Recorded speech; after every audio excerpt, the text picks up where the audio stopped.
Welcome to the vlog, everyone. This is Yigi. We're about to head down to my friend's place in Jersey City to play a 1-2 private game. Action is going to be amazing. There's going to be bomb pots, there's going to be high hand bonuses. So let's get into the action right away.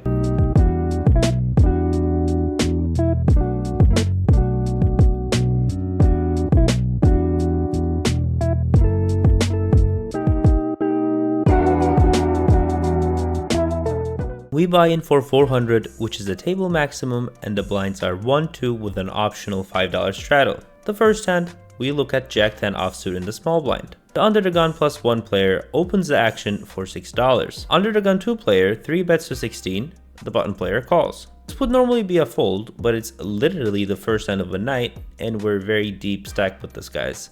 So I put on the call. Now the initial raiser re-raises to $62 and it goes around to me. I can pay $38 to play in a $250 pot, so I just put my money in, not expecting to see much.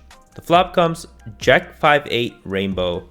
Now the initial raiser open jams for 146 effective. Other players get out of the way. I don't call pre-flop this garbage to fold a dry Jack high board. We're here to gamble. I call. Let's roll the clip. You have overpair? No, I'm top. I have a jack, but not the top. One time, right? One time. Oh, jack 10. How the fuck is that? Oh my god. I'm sorry. We bink the 10 on the turn, definitely extremely lucky, and my opponent gets annoyed about my pre-flop call, which is very light for sure, but we're here to play and battle for the pots today. We get dot queens when we were recording a short video, and the action escalates quickly. We end up in an all-in situation versus jacks. We run it twice, and both runouts are clean. We take and add 200 more Yigi dollars to our stack. I put the previous hand on the vlog so you can relate to these black chips sitting at the top of our stack now. We look at queen 10 from the small blind. The cutoff opens, the button calls, I call, and the big blind calls. We go to the flop of king jack 4, 2 diamonds. We check out of position and it checks around to the button, who bets 35. With a couple of backdoor possibilities, I call once to see a turn. Other two players get out of the way, and the turn is now the 8 of diamonds, giving us a gutter and a queen high flush draw. I want us to have some fold equity, so I open jam for about $41 because our opponent is very much a nit. However, this time he snaps it off and shows us 2 pair. We need a 9 or a running diamond to win the pot. The river rolls out the 9 of clubs, giving us a straight, and we are running amazingly hot today. Getting it in bad, but winning the runouts, which I can't complain about, and the chips get pushed our way. Next hand, we have 4-5 of clubs in the big blind. 2 people limp, and we check our option, not expecting much to happen. Flop comes queen jack 3 with 2 clubs. We check and flow, and the player next to act bets $8. The button player calls.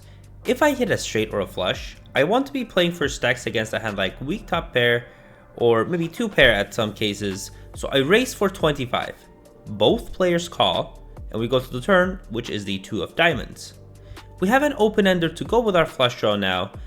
I like it, but I don't want to donk bet into 2 players, so I can check call to realize my equity.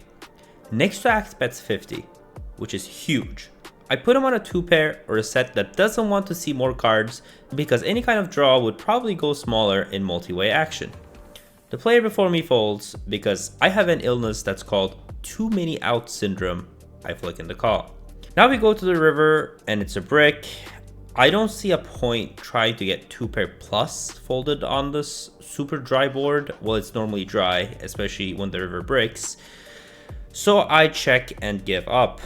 The opponent goes all in for the rest of his chips and we immediately fold. I was later told by the opponent that he had top 2 pair, so our read was correct. Get ready for a very tough to swallow one, and this is why you get punished for playing garbage, ladies and gentlemen. Under the gun opens for 6, under the gun plus 1 calls. I 3-bet to 20 with 4-5. Yes, I think these players, when they see a 3-bet, are really scared, so I think I can keep betting to take it down on scary boards. The small blind calls, the under the gun plus 1 player calls. We go 3 ways to the flop of king 4-6 2 spades. The action checks through, and the turn is now the 7 of spades. We are open-ended. I'm not too worried about the flush because at least someone on the flop would have taken a stab with 2 spades in their hand to multi-way. Small blind now jams for 70 more, under the gun +1 just calls. I call saying I have about 10 outs in my hands, any 4, any 5, or of course any kind of straight completing possibilities. I bink the river when it rolls the 3 of hearts and our straight gets there. The under the gun +1 checks and this gives us the green light. I want to target all the sets, 2 pair combos, strong top pairs, so I go for max value. We are all in for 315 effective. The player under the gun tanks for about 5 minutes. After seeing how long he tanks, I'm praying for a call. Please, please, one time. He puts in the call and he shows me 9-10 of spades for a turn flush? What? What kind of tomfoolery went on there? What a nit roll. I'm in shock. This person didn't bet the flop with 2 spades, didn't raise a turn when he hit the flush, and he just checked to me on the river, then he tanked call? I am so confused. I thought I was ahead for sure, and now we lost the biggest pot of the night, value owning myself.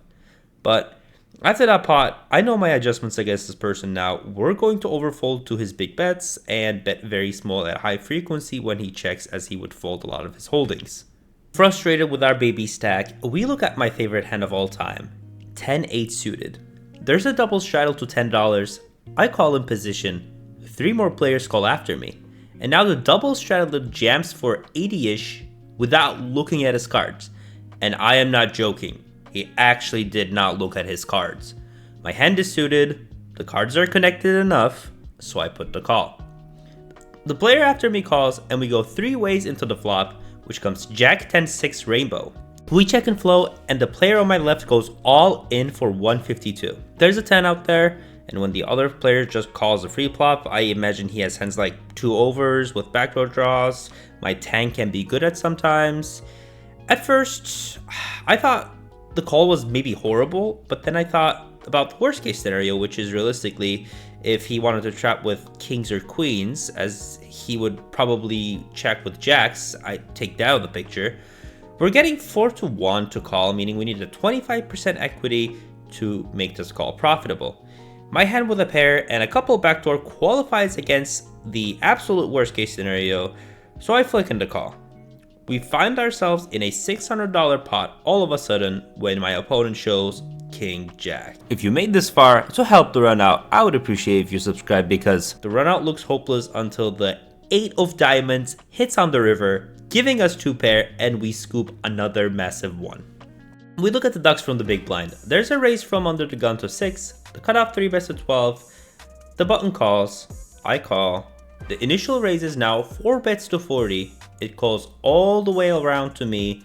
I'm happy to go 4 ways into the flop for set mining, and we go to 1 with $160 in the middle. It is queen 4-5, 2 clubs. I check out of position and every single person checks around. The turn comes the 3 of clubs. Anyone can have anything, so I check and flow. When it checks around again, the river is now the 3 of diamonds. I check, initial 4 better checks, the cutoff player stabs for 65. The button player folds, and the action is on to me.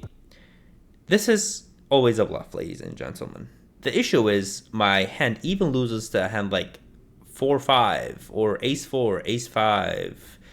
So he thinks he could be bluffing, but he could be getting value from worse here.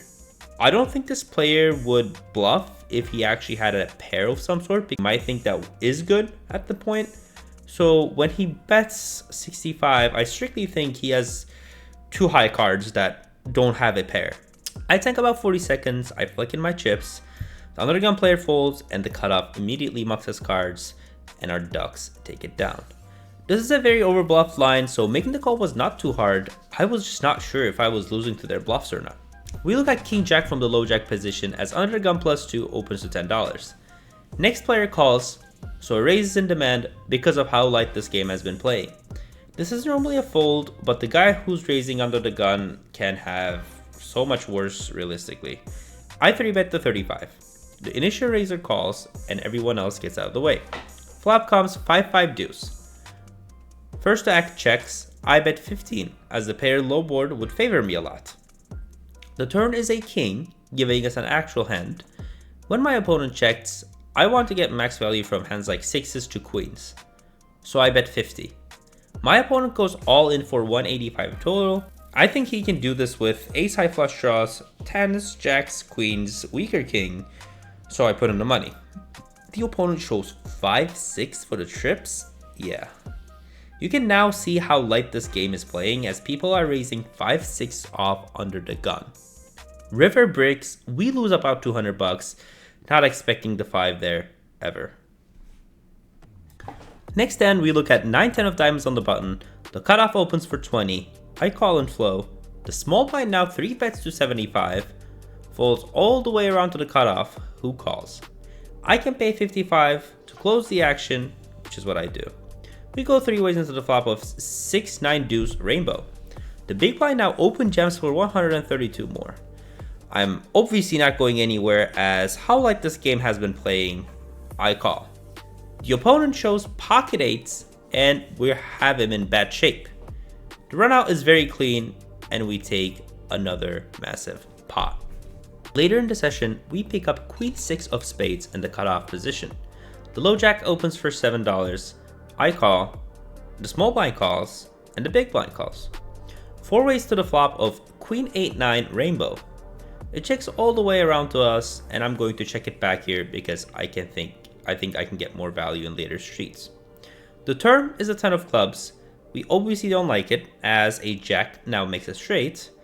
Some people in this table plays really straightforward with their top pair hands, so I'm gonna let them start to tell the story. The small blind doesn't disappoint when he leads 15 into 28.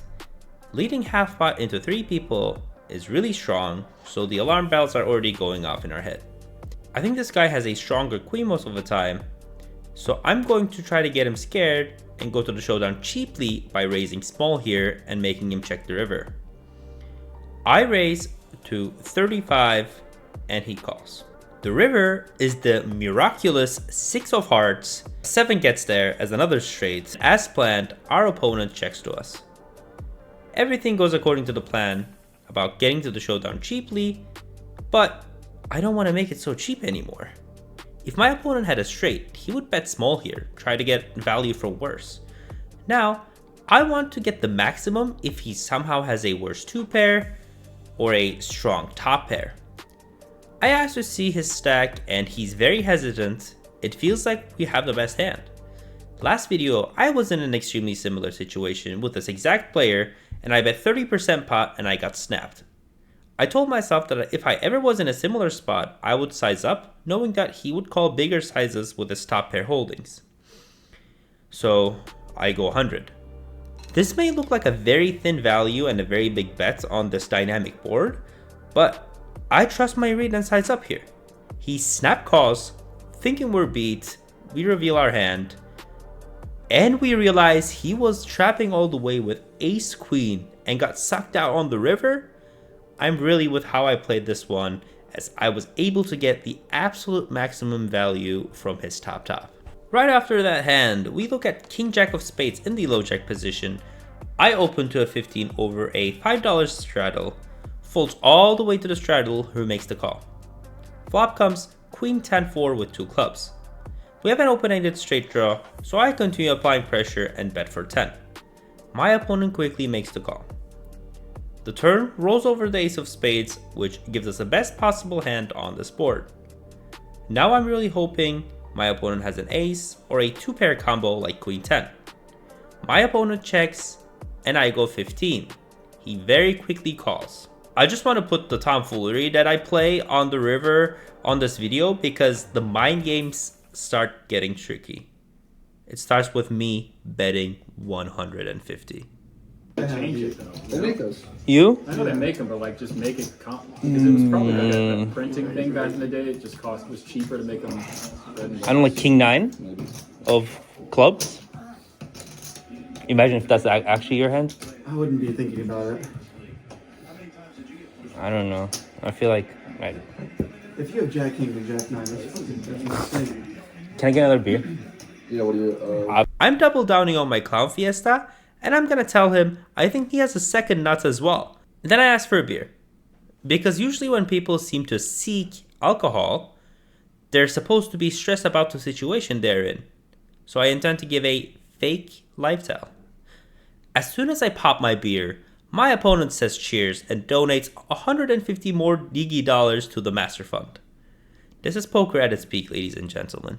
Let me know in the comments what you think about this one, because going bet with the nuts and getting max value is not always super easy. We are done with our session. It was an amazing one. We are up $600 right here, as you can see. We played for about 7 hours and we tipped the dealer some of the remainder of what we won. It was an amazing time, food, drinks, and obviously some great poker hands. If you want to see more of that, please subscribe. I would really appreciate it. I put so much effort into these videos. It takes 10 to 12 hours to edit one of them. I'm a bad editor, probably can take faster, but I'm going to try to put out good content for you guys. See you next time.